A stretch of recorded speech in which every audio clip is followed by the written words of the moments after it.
Here's the story. I'm 81. I gave her 50 years. She left with my best friend.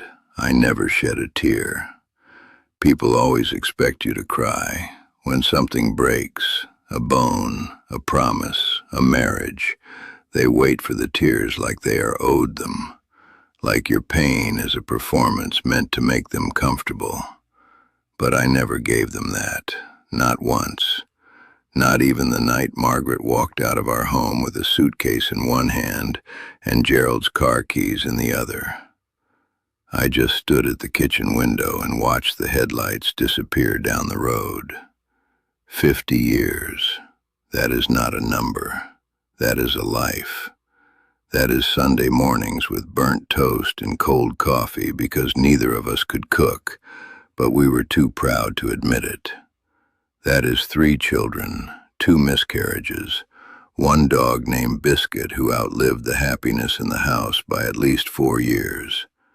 That is arguments about money when we had none, and arguments about space when we finally did. That is her head on my shoulder during every thunderstorm because she never outgrew her fear of lightning. Not at 22, not at 68. 50 years is everything. And Gerald Hawthorne. We met in 1971 at a factory where we both worked the early shift. He used to bring 2 sandwiches every day and give me one because he said I looked like I hadn't eaten since the previous Thursday. I hadn't. I was 26, broke, and too stubborn to ask for help. Gerald never asked me if I needed it. He just gave. That was the thing about him. He was generous before generosity became something people announced on the internet. We were brothers without the blood. 48 years of friendship. He was my best man. I was his. He held my hand in the hospital when my father died. I drove through a snowstorm to reach him when his daughter stopped breathing for 4 minutes during a routine surgery. She survived. We both aged 10 years that night. He was at my table every Christmas Eve. His voice is in the recordings of my youngest son's birthday parties. His laugh, loud, ridiculous, too big for any room, is woven into the fabric of every good memory I have. And then it was gone. I found out the way old men find out things they were never supposed to know, by accident.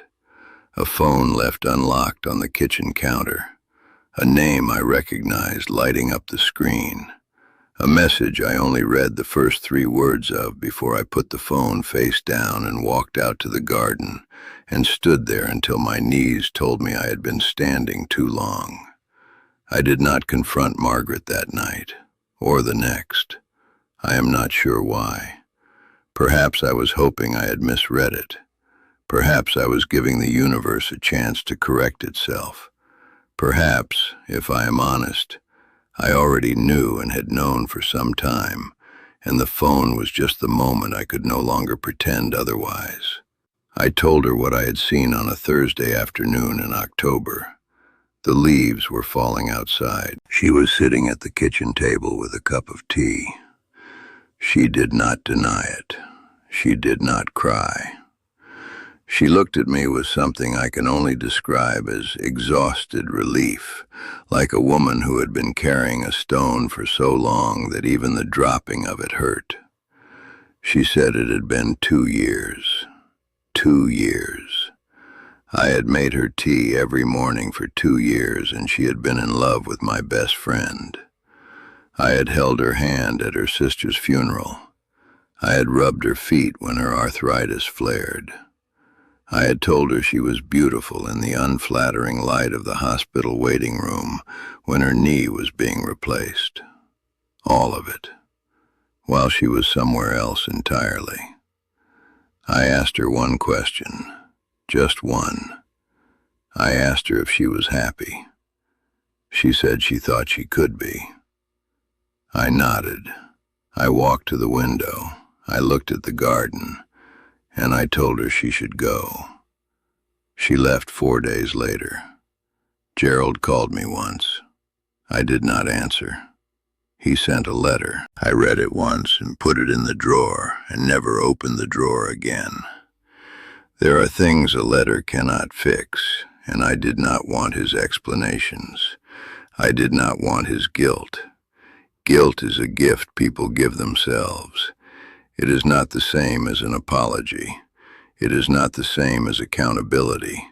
It is just a feeling that lets you believe you have suffered enough that you no longer owe the person you hurt anything further. I did not want his guilt. I wanted my 50 years back, and since he could not give me those, I wanted nothing. My children took it harder than I did. My eldest son, Robert, did not speak for 3 days when I told him. My daughter, Patricia, cried for an hour on the phone. My youngest, Daniel, drove 6 hours to sit with me in the kitchen, and we talked about everything except what had happened, which is exactly what I needed. He knew me well enough for that. They kept asking me how I was doing. They kept waiting for the collapse, the grief, the unraveling. It never came. I think it confused them. I think they thought I was repressing it, building some pressure inside that would eventually explode. But that is not what was happening. What was happening was something quieter, something I did not have the words for then, but have since come to understand. I was grieving, yes, but not the way they expected. I was not grieving Margaret, not exactly. I was grieving the version of my life I believed I had been living. I was grieving Gerald's laugh at Christmas.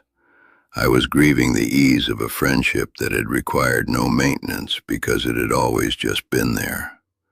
I was grieving the simple faith that the people closest to you are who they appear to be. That grief does not come out in tears. It comes out in the way you stop reaching for the phone to share good news, in the way the house sounds different at 6 in the evening, in the way you catch yourself setting 2 cups instead of 1, and then standing there for a moment before putting 1 back. It is a quiet grief. It lives in the body, not the eyes. I retired the following spring. I had planned to retire with Margaret. We had talked about traveling, Italy specifically. She had always wanted to see the Amalfi Coast. I had always pretended it was for her, but the truth is I had wanted it too, had imagined us sitting at some ridiculous little restaurant above the sea, ordering things we could not pronounce, being old and foolish and happy together. I went alone, not to Italy. I was not ready for Italy. I went to the coast closer to home, a small town I had visited once as a boy and never returned to. I rented a room above a bakery, and I walked every morning, and I read every afternoon, and I ate dinner alone at a table by the window, and I watched the sea, and I let myself feel whatever came. What came mostly was peace, not immediately. The first week was hard. The silence of a table, for one, is a different kind of silence than the silence of a house. It is more honest. It does not pretend to be anything. You are alone, and the world knows it, and no one makes accommodations for it. You simply exist in it. And after the discomfort of that settled, something underneath it opened up. I had not been alone in 50 years. I had forgotten what it felt like to be just myself. No roles, no history, no weight of someone else's perception of who I was. Just a man eating fish by the sea, watching boats, thinking his own thoughts all the way to their ends without interruption. I found I liked myself. That surprised me more than any of it. I came home from that trip and I planted a garden. I had never gardened in my life. Margaret had always tended the flowers. I had watched and occasionally watered and mostly stayed out of the way. Now I dug up the beds and learned what I was doing from library books and YouTube videos my grandson showed me, and the occasional advice of my neighbor, a woman in her 70s named Edith, who had been gardening her whole life and had very firm opinions about compost. Edith became a friend A real one, the uncomplicated kind. We drank tea over the fence and argued about the best way to grow tomatoes, and she told me stories about her late husband, and I told her nothing, and she never pushed. Good friends never push. It has been 3 years now. Margaret and Gerald are together still, somewhere on the south side of the city. My children see their mother separately, and they do not talk to me about her visits, and I do not ask. I hold no anger toward her. I want to be clear about that. Anger would mean I was still caught in it, still tangled in what happened. I am not. She made choices, and she will live inside those choices, as we all do. What I hold is simpler than anger. It is just the memory of who she was before whatever changed in her changed. I hold the young woman who used to sing off-key in the car, and the middle-aged woman who fought fiercely for our son during a year when he needed fighting for, and the older woman who still grabbed my arm during thunderstorms. I hold those people, and I let the rest be someone else's story. As for Gerald, I think about him sometimes. I think about the sandwiches. I think about the snowstorm and his daughter in that hospital bed. I think about his laugh. I think about how strange it is to miss someone you can never forgive. Because that is the truth I have arrived at in these quiet years. I forgave Margaret. I worked at it, and I got there. Forgiveness is possible when you can find, somewhere in the story, an explanation that makes the person human. She was unhappy. She had been unhappy for longer than I knew. That is human. But Gerald knew me. He knew exactly what he was taking, and he took it anyway. That is a different thing. That is not a matter of unhappiness. That is a choice made with full knowledge. And I have found at 81 that forgiveness has its limits, and I am allowed to stand at the edge of mine and not cross. I never shed a tear. People find that remarkable. I do not. The tears were always there. They were just waiting for something worth crying over. And slowly in the garden, in the early morning light, with my hands in the soil and the birds making noise in the trees, and Edith's voice coming over the fence to tell me I was watering again at the wrong time of day, slowly I understood that this was not that. This was not the end. This was just the part of the story where everything I thought was holding me up turned out to be weight. And I was learning, for the first time in 81 years, what it felt like to stand without it.